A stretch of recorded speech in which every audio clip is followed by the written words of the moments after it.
Alright my friends, welcome to another video lesson. So in the previous lesson we were talking about 3-point editing, and in this one we're going to learn about timeline, aka sushi-style editing. So I'm going to end up with basically the same end result here in the timeline, but I'm going to go about constructing it in a different way. So I'm going to select everything in here and delete all this hard work by clicking and holding and dragging in the timeline here to lasso everything. Okay, selecting it all, hitting the large delete key or the backspace key on the PC keyboard, and it's gone. All my work. Well, let's rebuild it. Okay, so we're going to do this by executing all of our edits down here in the timeline. We may use the source monitor to check out what media we may be thinking about using, but we're actually going to do all the cutting down here. We're not going to use in and out points. We're just going to do it here in the timeline like a sushi chef would. Okay, so I'm going to start with my music track again. So I'm going to cruise down to my MX bin and drag my music track onto the timeline. All right. So the patching isn't as important in sushi-style editing because you can pretty much drag the clip wherever you want to put it. So I'm going to drag in my music here, put it on A1, and oh my gosh, I only have those end pulses. Why didn't I get the whole clip? Well, that's because I had placed ins and outs in the previous 3-point style editing pass, and those stick with the master clip. So if you want the whole thing in the timeline and you previously placed an in or an out or both in that master clip, you have to get rid of those things. Okay, so up here in the source monitor, I'm going to use again that keyboard shortcut, Option X or Shift Control X on a PC. Get rid of those ins and outs. Delete my clip here in the timeline. Click to select, large delete key or backspace key on PC. It's gone. Playhead's at the beginning here. And I'm going to drag the clip in once again. And now I get the entire song. Backslash to zoom to full length. Now I've got the entire thing in here. And just like in the source monitor, if I drag the playhead back and forth, I can scrub through. As long as audio scrubbing is turned on. Okay, so let's get to cutting. All right, so same kind of thing applies, zooming in and out and finding the points that I want to have as my beginning and ending points of my edit. So here I'm going to play forward. There's my first pulse, so I'll back it up. Just left arrow and arrow forward till I hear it. There it is. I'm going to zoom in and I'm going to make a cut. Now there are a couple different ways you could do this.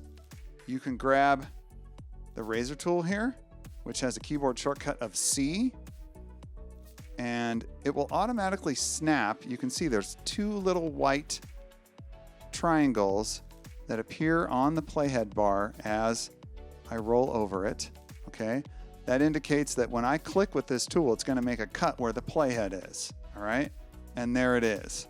If I move my playhead over, I've made a cut. I'm going to go back to the selection tool with the V key, and I'm going to undo that cut because I want to do this in a different way.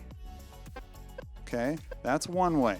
The next way is to select the clip. It's important that you select it first, and then use a keyboard shortcut, Command or Control K. That also makes a cut. And the advantage of doing it this way is that you don't have to switch back and forth between the razor tool and the selection tool constantly. This actually saves you time. Now I want to get rid of this portion of silence that I don't need. So there's a couple different ways to do that. I can use the large delete key or the backspace key on a PC with it selected and delete it, and then select the space by clicking in there. Use the same key to close the gap there. The other way to do this is in one step, using what's called a ripple edit. So if I select this and I use Shift and the small delete key, in one step, it both deletes that unusable portion and moves the rest of the clip over to the left. Now, not all laptops have a small delete key like that, This is something that if you want to use, you'll have to map from the keyboard mapping control that I'll show you in a later lesson.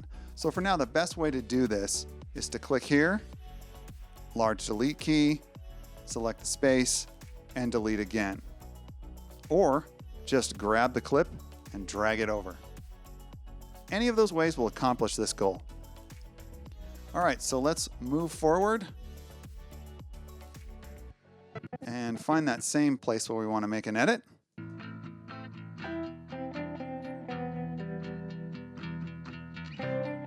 Here it comes. Okay. That's the beginning of it right there. You can hear that higher note. Dun, right there. So I've got the clip selected. Command or Control K to cut. Zoom back out a bit. And now I've made my next edit. Now what I want to do is go to the end and get the end portion of the song. Scrub over there. Zoom in. There it is. Arrow back, arrow forward till I hear the pulse. There it is. Select. Cut. Zoom out. Select the piece I don't want. Delete it. Select the gap. Large delete key again, or grab and move the clip over. Either way. And I've made my edit. Let's play through. Backslash to zoom to full length. Perfect, except for that little click. Select the edit point. And again, apply the default transition with Shift D. Double click it. Change the length to 4 frames. And play through again to make sure it's smooth. Beautiful. Love it. Okay, now let's get rid of the end portion that we don't want. So we've got 4 pulses here.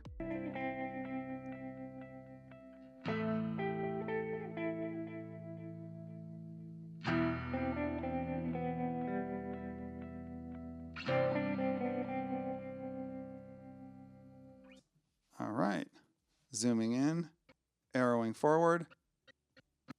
There it is. That's the very beginning. Click, cut with Command or Control K, select the piece I don't want, delete it, zoom to the entire timeline with the backslash key, and here's my song, laid out in rough fashion. All right, let's get some picture.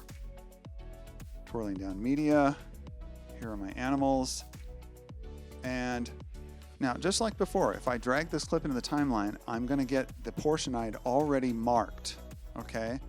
So you can see it starts right before that wink. That was where I had placed my in point before.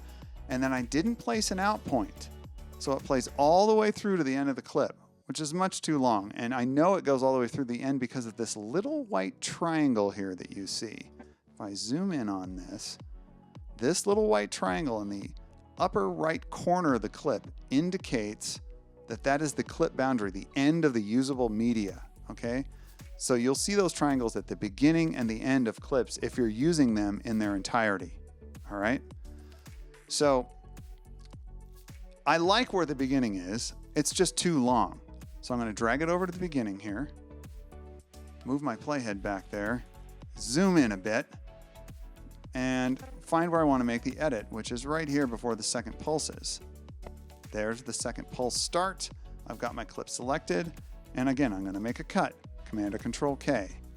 Select the part I don't want. Delete it with the large delete key. Gone. Made my first edit. Let's grab the angry eagle here and do the same thing. Okay. Again, I like the beginning. Grabbing it, dragging it over and snapping it into place. And again, I'm gonna make my edit based on the music here. And move forward. There it is. That's the cut point. Make sure it's selected. Command or Control K. Select the part I don't want. Get rid of it. Zoom back out. Now I've got 2 pieces. I think I had the fish here before, so let's grab them and snap them into place. And again, make the edit based on the music. Arrowing forward. There it is.